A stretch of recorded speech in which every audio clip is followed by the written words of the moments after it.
Nestled amidst the rolling hills of the French countryside, shrouded in an aura of mystery and decay, stands the Château de Mirabelle.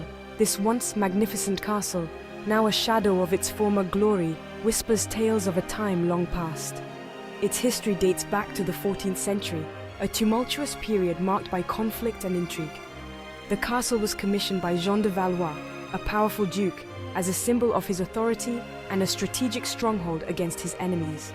Construction began in 1350, with hundreds of skilled artisans and laborers toiling for years to bring the duke's vision to life.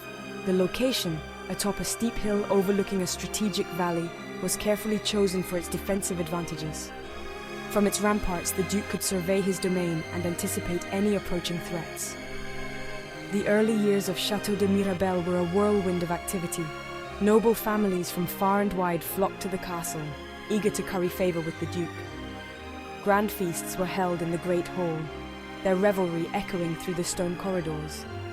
Hunting parties set out from the castle gates, their horns sounding through the surrounding forests. The duke ruled with an iron fist, but he was also known for his patronage of the arts. Under his rule, Château de Mirabelle became a center of culture and learning. Scholars and artists were invited to the castle, their presence adding to its prestige. The castle's library, stocked with rare manuscripts and illuminated texts, was renowned throughout the land. The gardens of Château de Mirabelle were equally famous, filled with exotic plants and meticulously maintained by skilled gardeners. Knights trained in the castle's courtyards, honing their skills for the battles that lay ahead. The chapel within the castle walls was a place of solace and reflection, where prayers were whispered and hopes were kindled. As the sun set over the Château de Mirabelle, its silhouette stood as a testament to the grandeur and resilience of a bygone era. Château de Mirabelle was a testament to the architectural prowess of its time. Crafted from locally quarried stone, its imposing façade exuded an air of impregnability. Towers soared skyward, their crenellated battlements offering panoramic views of the surrounding countryside. A fortified gatehouse, complete with a portcullis and murder holes, guarded the only entrance to the castle. Within its walls, a labyrinthine network of corridors and passageways connected numerous chambers and halls, each more opulent than the last. The duke spared no expense in furnishing his residence. Intricately carved wooden paneling adorned the walls of the grand hall, while stained glass windows, depicting scenes from history and mythology, cast kaleidoscopic patterns of light upon the polished stone floors. The castle's chapel, with its vaulted ceilings and ornate altar, was a sanctuary of peace and tranquility amidst the bustle of courtly life. One of the castle's most striking features was its grand spiral staircase. Crafted from smooth, pale stone, it wound its way gracefully from the ground floor to the highest tower. No mortar was used in its construction, each step held in place by the weight of the one above it. As centuries passed, the fortunes of Château de Mirabelle began to wane. The line of succession faltered, leaving the castle vulnerable to the machinations of rival claimants. Wars raged across the land, and the once impregnable fortress found itself under siege. The castle changed hands numerous times, each new occupant leaving their mark on its structure. Walls were torn down and rebuilt, towers added and removed, as successive generations sought to adapt the castle to their own needs and the changing nature of warfare. By the dawn of the 18th century, the castle's strategic importance had diminished. Advances in weaponry rendered its once formidable defenses obsolete. The rise of powerful nation-states further eroded the power of local lords, and Château de Mirabelle, like many other feudal castles, was gradually abandoned. The once bustling halls fell silent, the laughter of courtiers replaced by the whisper of wind through empty chambers. Nature began to reclaim the castle, vines creeping up its walls, their tendrils prying at the mortar between the stones. The gardens, once a riot of color and fragrance, became overgrown, their paths disappearing beneath a tangle of weeds. Section 4. Whispers in the Wind. Even in its abandonment, Château de Mirabelle continued to exert a powerful hold over the imagination, its crumbling walls and overgrown gardens whispering secrets of a bygone era. Local villagers whispered tales of the castle's former inhabitants, their stories passed down through generations, becoming intertwined with myth and legend. These stories were often shared in hushed tones, around flickering fires or in the dim light of old taverns.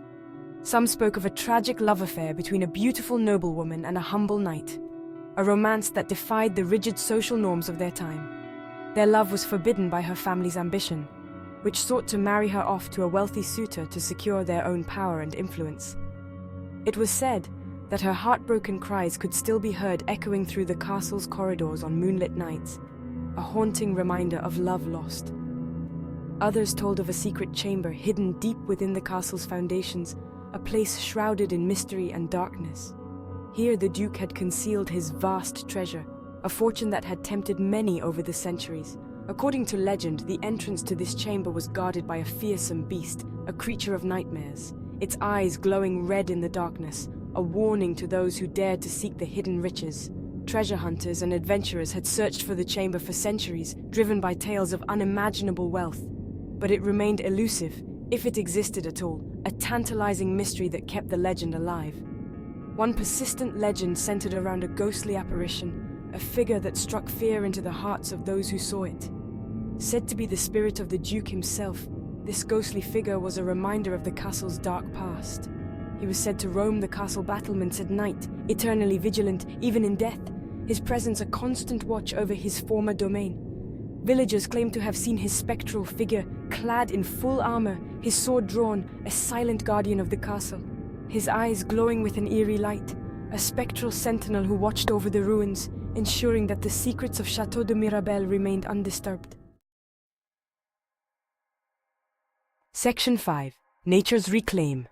Today, Château de Mirabelle stands as a haunting reminder of the passage of time, a silent witness to centuries gone by. Its once proud towers are crumbling, their stonework eroded by centuries of exposure to the elements, battered by wind and rain. The roof has long since collapsed, leaving the upper floors open to the sky, exposed to the whims of the weather. Trees have taken root in the courtyard, their branches reaching for the light, creating a canopy of green where once there was stone. Their roots burrowing into the foundations, slowly but inexorably pulling the castle back to the earth, reclaiming what was once theirs.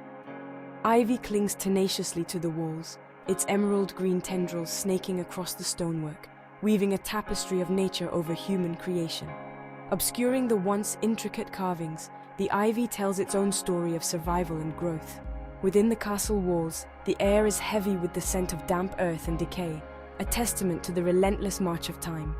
Dust motes dance in the shafts of sunlight that pierce the gloom, creating an ethereal atmosphere in the decayed grandeur, illuminating the skeletal remains of furniture long since rotted away, remnants of a bygone era.